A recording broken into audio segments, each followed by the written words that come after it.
Hello everyone, this is Persephone, and today we're going to talk about some questions that many new goddesses have been sending me on email, and they inspired me to make a video about this because I'm thinking if those goddesses have those problems and things that they want to talk about, maybe way more people do, so it's better to have them answered than to answer to a different person, one person at a time. I'm very happy to say that I found out that many of you, although you're completely new to fiendom and female domination, have gotten your first slaves. That's amazing, congratulations, and we should celebrate it. Other than that, I have the girls who feel overwhelmed and they're asking, okay, I got the slave, now what do I do with him? First of all, I want you to not panic. What you're feeling is very, very normal where someone is new in the scene and you feel like you don't know what you're doing when everyone else on videos and on their social media seems to know what they're doing to an extreme degree. It's like they're born to do this or something. Reality is that those people were also noobs once and they got used to it and they got good at it. If you think about it, sex work is like any other job and any other thing you're trying to do. The more you practice, the better you become. So I'm going to tell you the questions that I have been getting and the answers in my opinion. Question number 1. Is it good to tell to a slave that you're completely new to the scene? My answer is yes and no. In what sense? Unfortunately, when there is a new dominatrix or new cam girl or new sex worker in the scene, it gets the attention of many people who are basement dwellers and they know every single goddess on the scene. Those basement dwellers are usually trustier slaves that they have been rejected by everyone else and they want to attach themselves somewhere like elites. So because you are new, they're going to assume that you're also dumb or a noob or something equally degrading and they're going to try to fool you. Of course, you have me to have your back, so they're going to get what they deserve, but until then, it's better to be more vague when it comes to such things. For example, you can say, I don't have much experience with this specific fetish. Keep it like that. If someone keeps insisting or interrogating you or asking you what you're doing with your other slaves, that's also a sign of disrespect and a very big red flag. I myself, and you know that I have experience in this, when someone comes and starts prying, what did you do with that slave and what did you do with the other slave, I usually set a boundary, and if they keep crossing the boundary, they get sent to the land of lost things together with my Japanese ex, Eurasian goblin, and so on. I say this because even though you're new, you may encounter fake goddesses who try to get information from you or fake slaves. So it's better to keep things, let's just say honesty is a thing that people need to earn from you, okay? I'm not saying scam people and say I have 20 years of experience in fiendom, but you don't have to say, oh my god, I don't have to pay rent and I'm pretending to be a goddess or some other sob story, okay? We don't do charity here. Thing number 2, how much do I charge?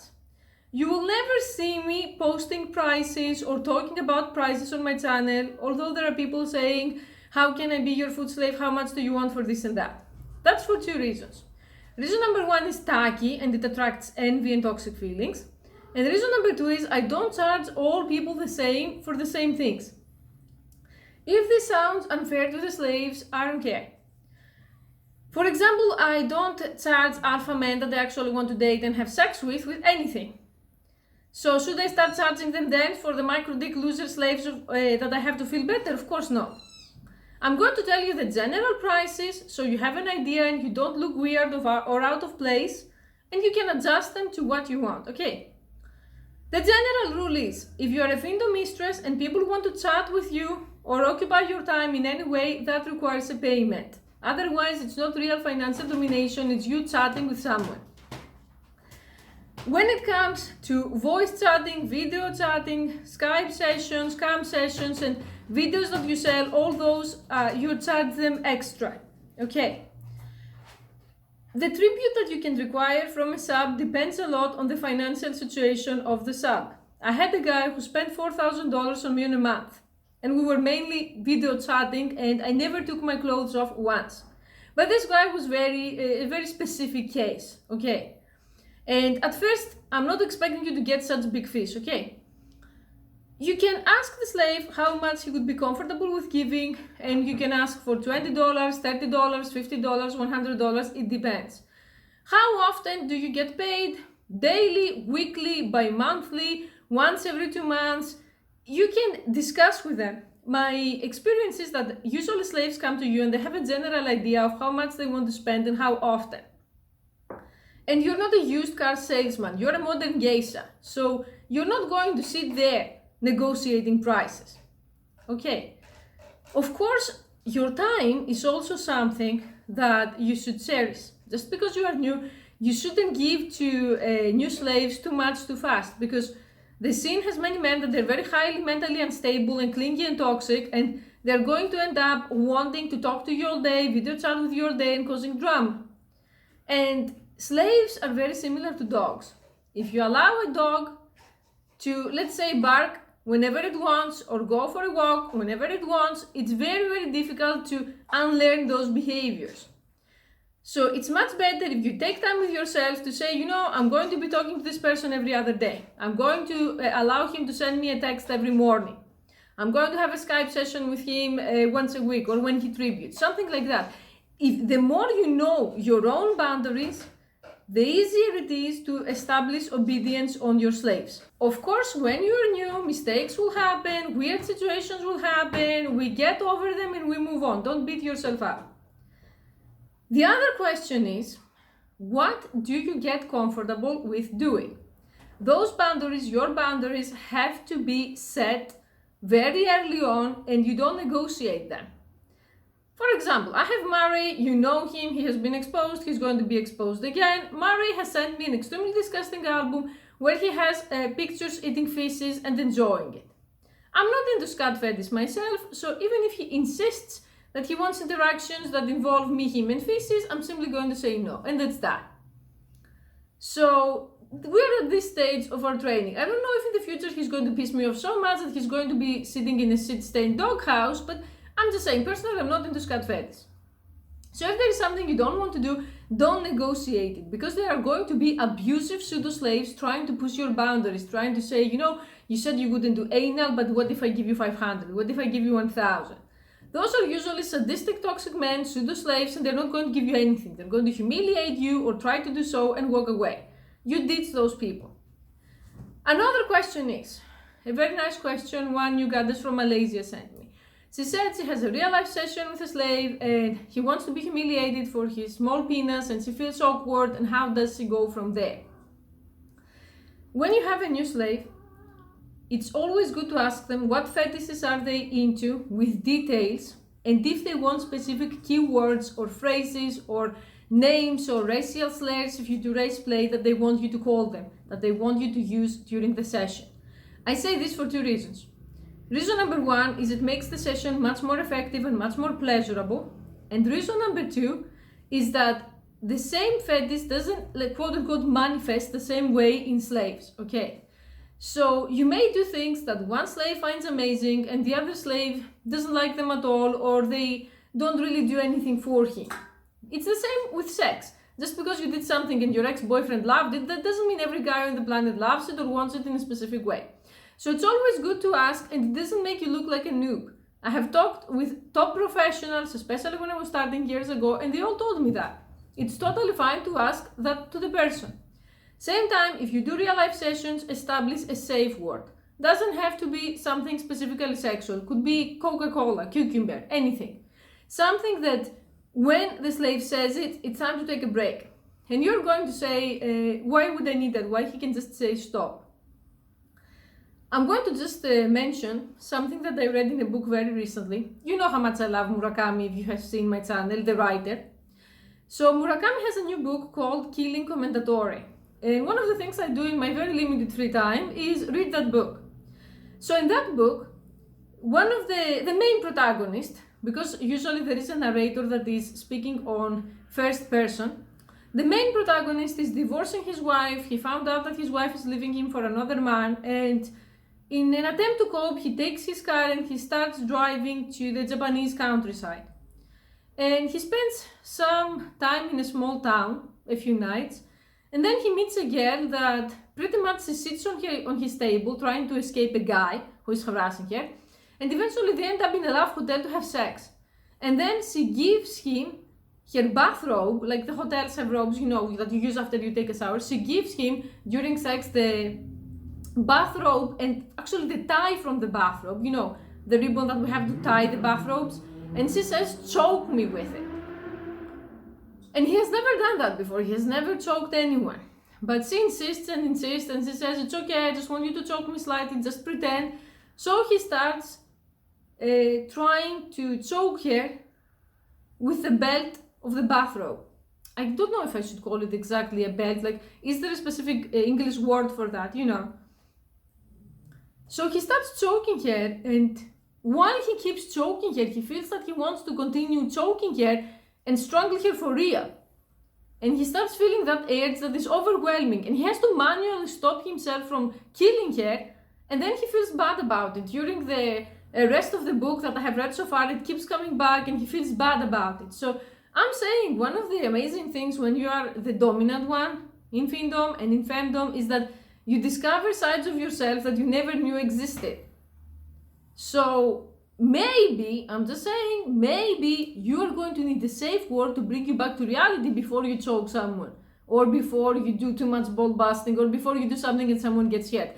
That's why I'm saying that it sounds so much fun to be the dominant on BDSM, but it's extreme responsibility.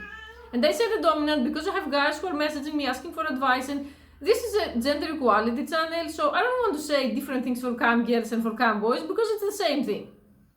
So I'm going to be using dominant and submissive from now on, adjusted to your own gender and to your own pronouns. So you're going to have a safe word. You're going to have established boundaries for both of you and keywords and key phrases that you want. Next questions. Oh my God, how am I going to do all of that? It feels so awkward. Like I said, I have guys that I'm telling them, I'm going to lock you in a doghouse like a dog. You're going to be living there naked, covered in shit, and people are going to be laughing at you. Would I ever say this to a guy in real life? He would call either the mental hospital or the police or both. So yeah, when we do things at first that they're completely outside of what we have been used to so far, especially if you are from a culture that is very patriarchal, and the men are supposed to be masculine, and they're supposed to never cry, and they're supposed to never take anything up in their ass. It feels insane. It feels weird, funny, awkward, like you're thinking, I can't believe this is happening, I'm being asked to do this thing, but you're going to get used to this pretty fast. And in fact, it's like the fact that most cultures are oppressive and most people are close-minded.